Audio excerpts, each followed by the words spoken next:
Big Bad Wolf is Good. Big Bad Wolf was lonely. He had no friends. Perhaps it's because I'm big and scary, he said to himself. Perhaps it's because I'm bad, bad, bad. He sat and he thought, and he thought. I know, he said, I will not be bad anymore. I will be good. Then someone will be my friend. So Big Bad Wolf set off to be good. Oh, Mrs. Goose, said Big Bad Wolf sweetly, please open the door. I'm a good wolf now, and I've come to play with your 7 little goslings. But Mrs. Goose would not open the door. The 7 little goslings chanted, Big Bad Wolf, stay away and don't come back another day, and they made faces through the curtains. Big Bad Wolf felt sad. Those geese had not given him a chance. He sat and he thought and he thought.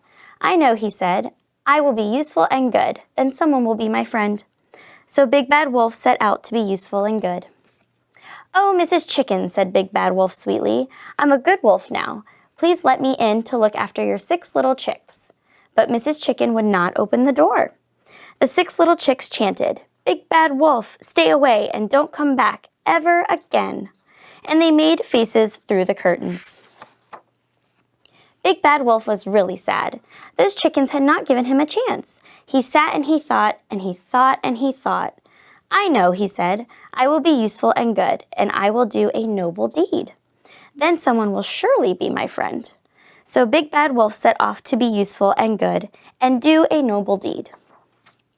Mrs. Duck stood over her doorstep, calling, Where are you, number 5?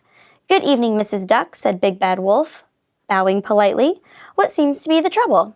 May I be of some assistance? Mrs. Duck flew into a rage. Quack, she cried. It's Big Bad Wolf, and he's eaten poor little number 5. She rushed inside and slammed the door. Big Bad Wolf was upset. He banged and banged at Mrs. Duck's door.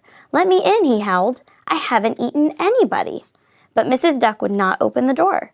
The little ducklings, 1 to 4, sang, Big Bad Wolf, stay away and don't come back, because you've eaten number 5, and they made sad faces at him through the curtains. Eaten number 5 indeed, shouted Big Bad Wolf. I'll show them. I won't be good. I'll be bad, bad, bad. Big Bad Wolf was stomping through the woods in a terrible temper when he heard a small, sad voice. Quack, I'm lost, said the voice. Big Bad Wolf stepped out from behind a tree. Quack, cried number 5. Quack, quack, help. It's Big Bad Wolf, and he's going to eat me. Big Bad Wolf's feelings were horribly hurt. If you don't stop being silly this minute, he roared, I will eat you. So there. Number 5 looked up. A fat little tear rolled down his bill. I want my mommy, he said. There, there, said Big Bad Wolf. We'll find your mommy. And he scooped up number 5 and put him in his pocket. Big Bad Wolf knocked at Mrs. Duck's door. Excuse me, he called sweetly. I found number 5. The door opened a tiny crack. Have you really? asked Mrs. Duck. Really and truly, said Big Bad Wolf. And you haven't eaten him? asked Mrs. Duck. When Mrs. Duck saw her lost little duckling, she snatched him inside and shut the front door. Bang! Big Bad Wolf walked away sadly. He had been useful and good, and he'd done a noble deed.